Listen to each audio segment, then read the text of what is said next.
Mount Everest दुनिया की सबसे ऊंची चोटी, जिसके शिखर को छूने के लिए सैकड़ों लोग हर साल अपनी जान जोखिम में डालते हैं ताकि इसकी खूबसूरती का अनुभव कर सकें।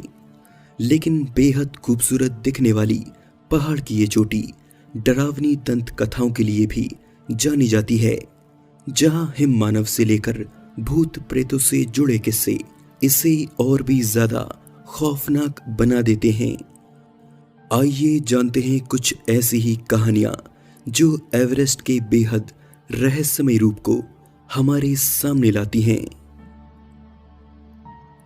यति या हिम मानव नेपाली और तिब्बती लोक कथाओं का एक दैत्याकार जीव है, जिसके बारे में मान्यताएं हैं कि ये बालों से ढका 2 पैरों वाला एक विशाल मानव है जो केवल रात के अंधेरे में बाहर निकलता है। कुछ लोग कहते हैं कि हिम मानव दिखने में किसी विशालकाय इंसान की तरह लगता है, तो कुछ का मानना है कि ये वानर की कोई प्रजाति है। वहीं कुछ हाइकर्स तो यहाँ तक दावा करते हैं कि उन्होंने हिम मानव को अपनी आंखों से देखा है। इनके दावों में कितनी सच्चाई है ये तो कोई नहीं जानता, लेकिन अतीत में 2 ऐसे उदाहरण जरूर मौजूद हैं जिनसे हिम मानव की मौजूदगी का पता चलता है। हिम मानव की लोकप्रियता के चलते साल 1951 में इसको खोजने का एक अभियान चलाया गया, जिसका नेतृत्व पहाड़ों के जानकार एरिक शिफ्टॉन कर रहे थे। इस अभियान में जो कुछ भी हाथ लगा वो बेहद हैरान करने वाला था। जहां 20,000 फीट की ऊंचाई पर एक खोपड़ी और कुछ पैरों के निशान मिले, जिसे सब ने माना कि हो ना हो ये दोनों ही चीजें उसी हिम मानव की हैं जो यहाँ कई सालों से मौजूद है। ऐसी ही एक कामयाबी साल 2009 में हाथ लगी, जब जोशुआ गेट्स और उनकी टीम को एवरेस्ट पर पैरों के कुछ निशान और इनमें चिपके कुछ बाल बरामद हुए। जहां पैरों के निशान 13 इंच लंबे और 10 इंच चौड़े थे, वहीं बालों की डीएनए टेस्टिंग के रिजल्ट्स भी हैरान करने वाले थे। जांचकर्ताओं ने बताया कि जिस प्रकार इस डीएनए का क्रम है, ऐसा दुनिया के किसी भी प्राणी में नहीं पाया जाता। इसलिए ये डीएनए किसी ऐसे जीव का है जो मानव जाति से अब तक अनजान है। हिम मानव रहस्यमय है, इस बात में तो कोई संदेह नहीं, लेकिन वास्तव में ये एवरेस्ट पर मौजूद है या नहीं, ये बात अब तक साफ नहीं है। शेरपा पेम्बा दोरजे एक ऐसे व्यक्ति जिनके नाम तेज रफ्तार से एवरेस्ट की चढ़ाई चढ़ने का रिकॉर्ड दर्ज है। 21 मई 2004 में पेम्बा केवल 8 घंटे और 10 मिनट की अवधि में एवरेस्ट की चोटी पर पहुंचने के लिए दुनिया भर में मशहूर हो गए। लेकिन क्या आप जानते हैं कि पेम्बा अपने इस रिकॉर्ड के लिए ही मशहूर नहीं हैं, बल्कि ये उस घटना के लिए भी दुनिया भर में जाने जाते हैं जो उनके रिकॉर्ड के महज 3 दिन बाद उनके साथ घटी थी। ये घटना है 24 मई की, जो खुद पेम्बा की जुबानी है। जब वे अपने कीर्तिमान को हासिल करके वापस लौट रहे थे, तब उन्होंने बीच रास्ते में कुछ शवों को देखा। यहाँ तक तो उन्हें कोई हैरानी नहीं हुई, क्योंकि एवरेस्ट की चढ़ाई करते समय लोगों की जाने जाना आम बात है।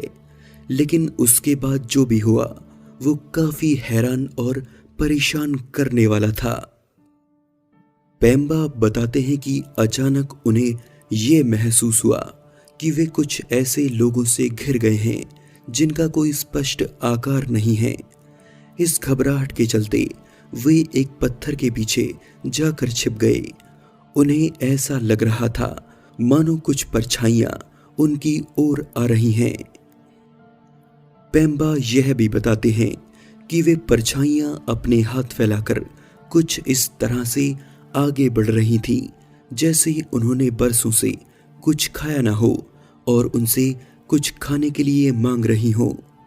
खैर, इसके बाद क्या हुआ इसके बारे में तो खुद पेम्बा भी स्पष्ट नहीं है, लेकिन उनका ये मानना है कि ये भूत उन लोगों के हैं जो अकस्मात रूप से एवरेस्ट पर अपनी जानें गंवा चुके हैं।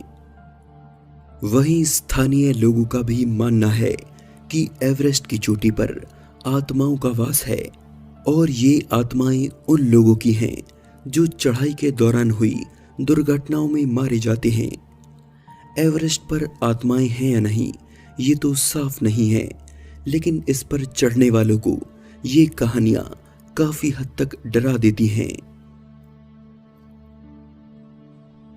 एवरेस्ट की रहस्यमयी कहानियां यही खत्म नहीं होती, बल्कि वे समय के साथ और भी ज्यादा गहरी होती जा रही हैं। ऐसा लग रहा है मानो साल 2017 एवरेस्ट के इतिहास को 2 हिस्सों में बांट देगा। जहां 2017 से पहले इतिहास में कभी इस तरह की घटनाएं दर्ज नहीं की गई, जब हाइकर्स इतने रहस्यमय रूप से जान गंवाते दिखाई दिए। ये घटना है इसी साल 22 मई की, जब खबर आई कि 4 हाइकर्स के शव लगभग 26,000 फीट की ऊंचाई पर पाए गए हैं। इनकी जांच में कई निष्कर्ष निकाले गए कि इन लोगों की मौतें ऊंचाई से घबराकर 3 दिन पहले हुई थी। यहां तक तो जांच की दिशा सही जा रही थी, लेकिन हैरानी की बात तब हुई जब इन चारों शवों की जिम्मेदारी लेने से सभी हाइकिंग एजेंसियों ने ये कहते हुए इनकार कर दिया कि इन शवों का कोई भी रिकॉर्ड उनके पास मौजूद नहीं है, जिससे ये साबित हो सके कि ये लोग हमारे ही द्वारा इस पहाड़ पर चढ़े थे। वहीं नेपाली पर्यटन की तरफ से भी इन चारों की पहचान न हो पाने की वजह से ये मामला और भी जटिल हो गया। आखिर ये लोग कौन थे जो इस चोटी पर चढ़ते गए और किसी को पता भी नहीं चला।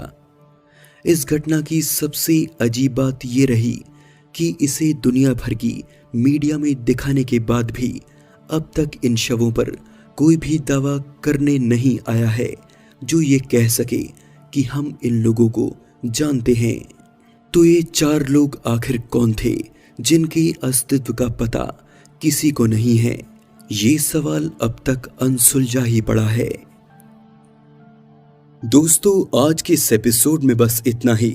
वीडियो अच्छा लगा तो जरूर से लाइक कीजिए, साथ ही चैनल को सब्सक्राइब करके इस घंटी को जरूर दबाइए ताकि आप हमारा अगला वीडियो सबसे पहले देख सकें। मैं हूं आपका दोस्त विशाल, फिर से मिलेंगे एक नए एपिसोड में। तब तक के लिए नमस्कार।